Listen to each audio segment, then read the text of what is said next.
Okay, Todd, I'll show you what I'm dealing with here. This clutch assembly, clutch cover, goes over it. All this obviously sits in the motor. These are all the clutch discs, and on the CX500 they're arrayed like so. This is the outside, this is the inside. Has one double steel disc, and all of them are the same except for the outer, which is a little bit thicker and has wider tabs. The steel discs engage with the inside of the hub.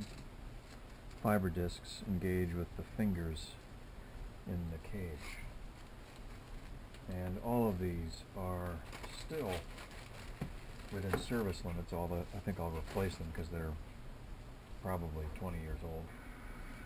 But here's where the clutch springs fit, and the new ones I ordered are just a little bit too big. On the one hand, they don't fit within this recess, so they don't fit flush, and they're also just too long. These are just at the edge of serviceability. They're just about, they could still theoretically be used, but they might as well be replaced. Take off the pressure plate. The steel discs all, as I said, engage here. The fibers all engage here. Let's take out the pressure plate. Take out the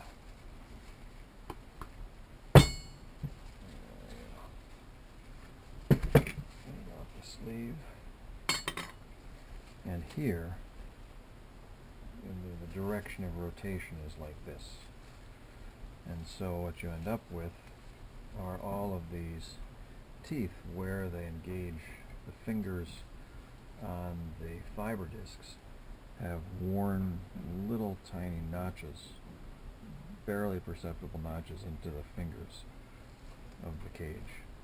And so these all have to be basically smooth, which I'm using a little diamond file, very carefully filing here just to take out any slight recesses, because this whole part, all of these discs have to be able to float. When you disengage the clutch, they have to be able to slide up and down within these channels, within these fingers on the cage.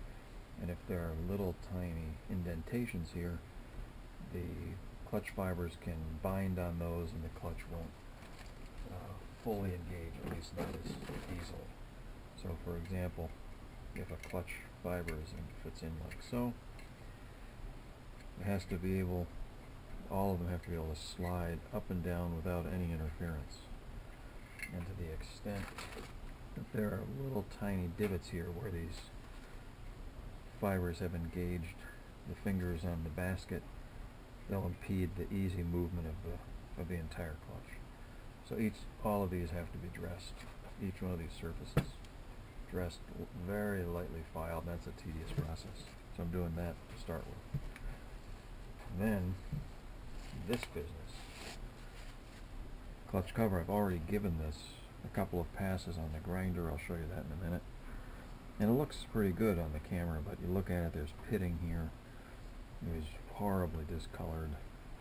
It was really a wreck on the outside. And basically this is on the front of the motor, directly behind the front wheel, so it catches road spray, sand, everything. It just gets the crap beaten out of it. So I'm going to buff it, give it another good buffing. I'll show you that in a moment. And once it's buffed clean so that it's fully polished, then I'll give it a nice clear coat, and it'll basically look like chrome. This is where I have the problem.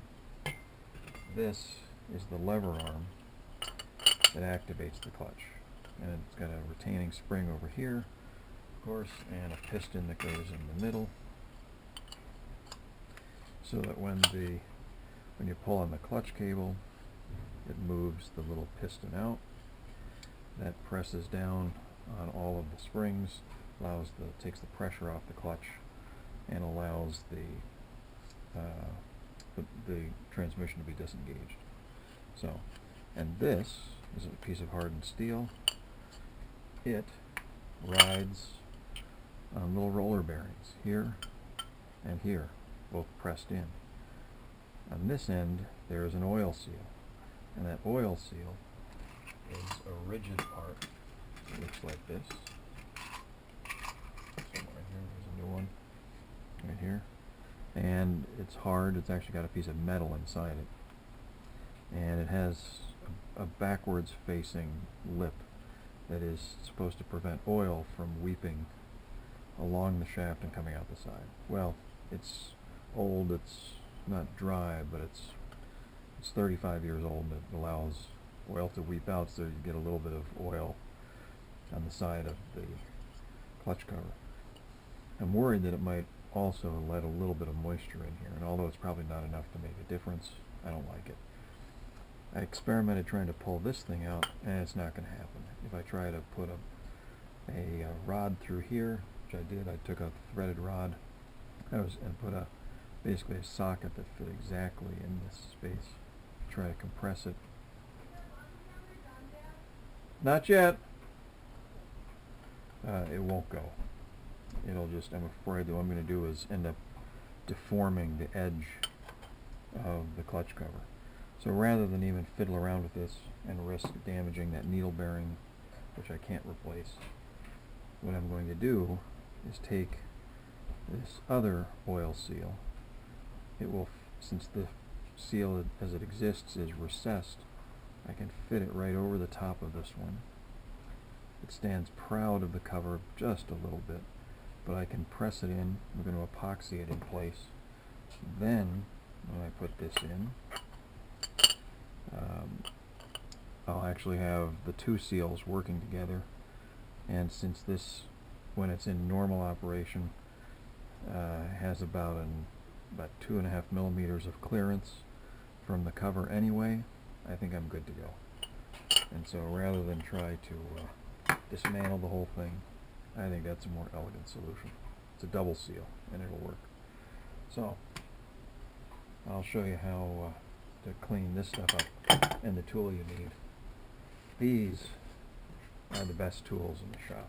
Well, the most interesting sometimes. These picks are fantastic. I mean, what don't you need dental picks for? Look at these things. They're wonderful. And these files, little diamond files, indestructible, work on everything. Great piece of equipment. Anyway, on to the polishing.